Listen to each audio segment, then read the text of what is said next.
ओम श्री हरि। अनुराग पदावली। पद क्रमांक 266 से 270। सूरदास जी कहते हैं कि एक गोपी अपनी सखी से कह रही है, सखी, मेरे नेत्र मुझसे मेरे पास से तो गए। अब तक तो उनके आने की आशा थी, किंतु अब वे श्याम सुंदर के अंगों में ही बस गए हैं।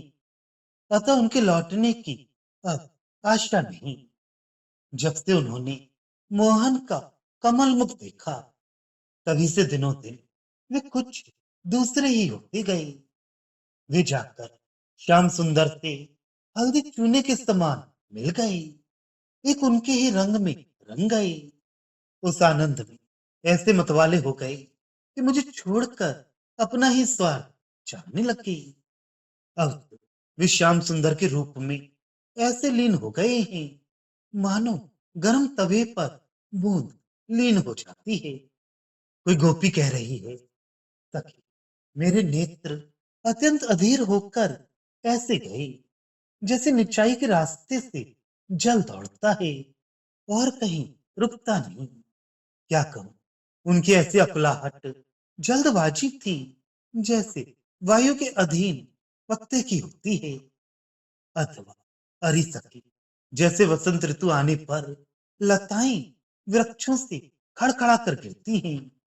ऐसी ही मोहन से आतुरता पूर्वक जा मिलने की बात उनके चित्त में आ बसी, जबकि मैं व्याकुल होकर पश्चाताप कर रही हूं।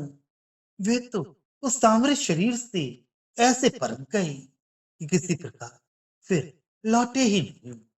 कोई गोपी कह रही है, सखी, मेरे नेत्र तो लोभी हैं, और उधर श्याम सुंदर उदार चित्त वाले हैं। अतः उनके सौंदर्य संपत्ति ने नेत्रों को पुकार लिया। जाते ही उन्हें लूटने को ऐसी शोभा संपत्ति मिल गई, जैसे प्यास में जल मिल जाए, अथवा जैसे भूख में भोजन मिल जाने पर धैर्य स्थिरता हो जाती है। वैसी ही स्थिरता नेत्रों की हो गई। सखी, अब ये बात समझ पड़ी कि वे नेत्र मेरे प्रति निष्ठुर हो गए हैं। वे आठों सिद्धियां तो नौ निधियों के मूर्त रूप श्याम सुंदर को छोड़कर यहाँ आकर भला क्या लेंगे। मेरे दो अनुमान विचार में कि या तो वे नेत्र अपना ही सुख देखने वाले हो गए हैं, अथवा हमारे परम चतुर स्वामी ने उन्हें बड़े सम्मान से अपना लिया है। एक गोपी कह रही है, आज ये बात हमने जान ली कि श्याम सुंदर नेत्रों से भी बड़े अपना स्वार्थ देखने वाले हैं।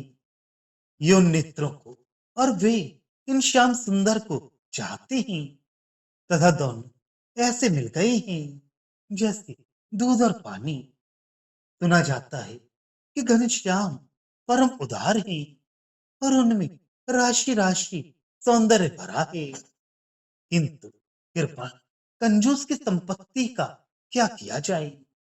वे स्वयं ही उस रूप सुधा की संपत्ति का उपभोग करते और उसे गिरा भी देते हैं, पर उन श्याम का इसमें कुछ वश नहीं चलता। सुनो, इधर हम श्याम सुंदर के लिए उसी प्रकार रट लगाई हैं जैसे चातक स्वाति की बूंद के लिए, किंतु उन्हें पाती नहीं है। ये नेत्र जब किसी का विश्वास ही नहीं करते। एक गोपी कह रही है, सखी, इसी से तो उनका घनश्याम नाम पड़ा है, क्योंकि इनसे निष्ठुर और कोई नहीं है। इसलिए कभी भी इनकी ये उपमा गाते हैं। देखो, चातक का सदा प्यू प्यू रटने से प्रेम है। वह ऋतु वर्षा में तथा अन्य ऋतु बिना वर्षा में भी रटने से हारता थकता नहीं, अपनी जीभ तालू से नहीं लगाता। प्यू प्यू प्रियतम प्रियतम ही पुकारता रहता है।